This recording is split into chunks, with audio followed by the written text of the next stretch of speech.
Kauai State Park.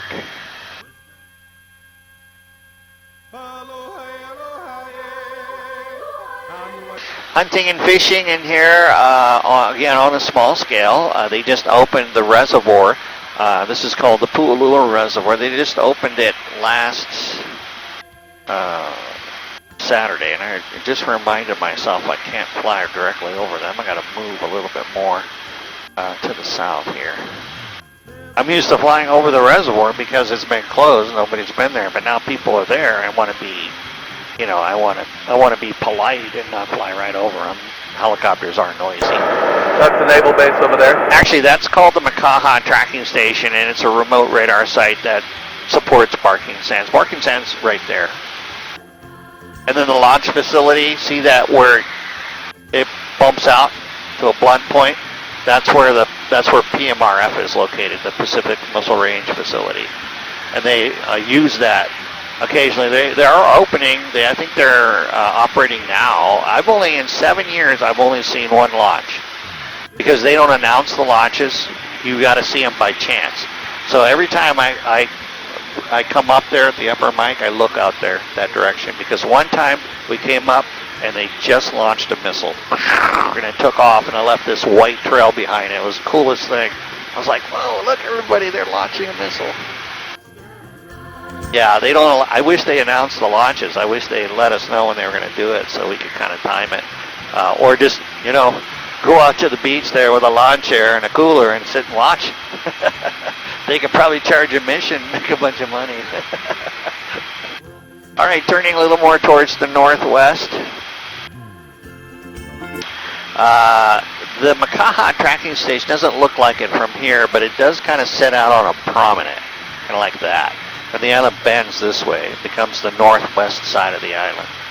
The north side of the island is generally where the Nepali began. So I call this the Nepali, even though it starts back there at Pulahali Beach Park.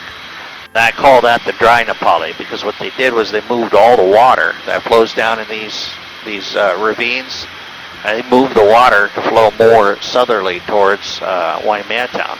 So above, if you notice, if you've driven around there, above Waimea, there are these old sugarcane fields they don't use anymore.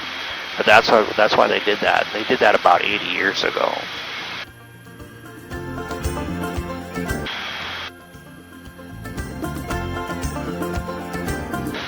Now there's a little island right out there. What is that?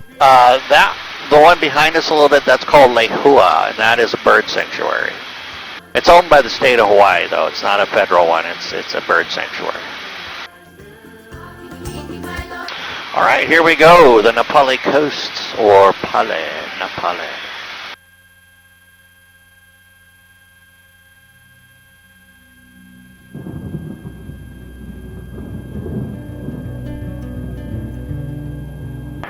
Yeah, Connor and I were here yesterday hiking to the waterfall.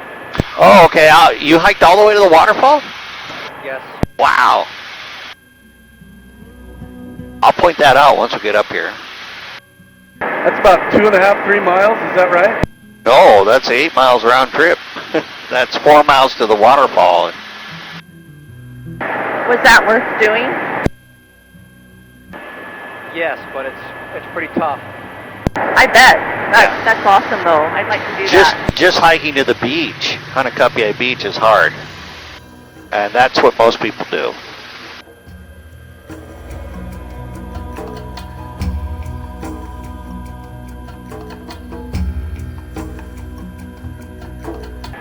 Yeah, but the pool of water was very refreshing.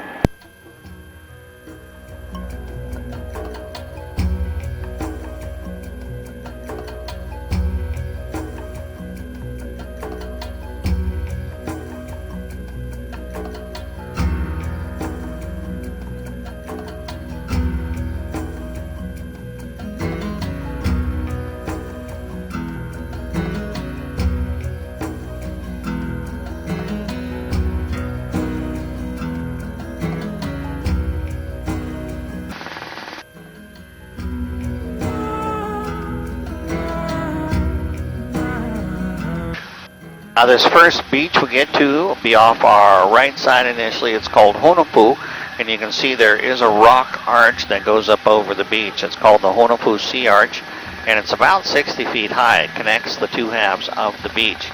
Now, this is where they shot scenes with Johnny Depp for Pirates of the Caribbean on Stranger Tides. And that was the one with the mermaids, the evil mermaids.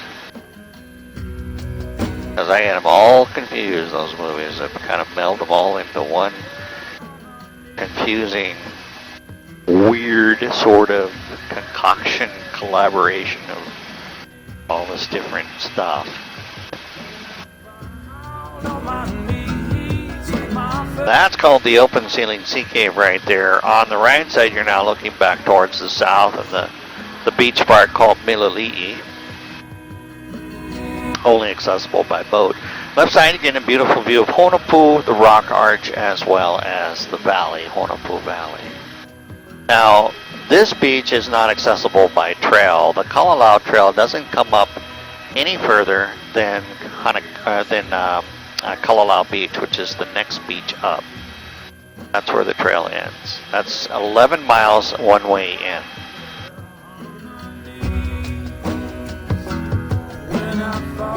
Go ahead, Suzanne. You were going to ask something. Oh, I was going to ask, are you able to swim around there? You can swim, yeah, but swimming, you got to keep in mind there are some currents that run through here, so it's got to be a relatively calm day, and people do swim though. And probably the more common method would be to take a surfboard or kayak and then just anchor it off, tie it off somewhere offshore, and swim in from there when you know you're going to make it. Or just ride a small boat like these boats right here. People swim on shore from these boats. Now that one's called Kalalau Beach, so that's where also the main campground is located.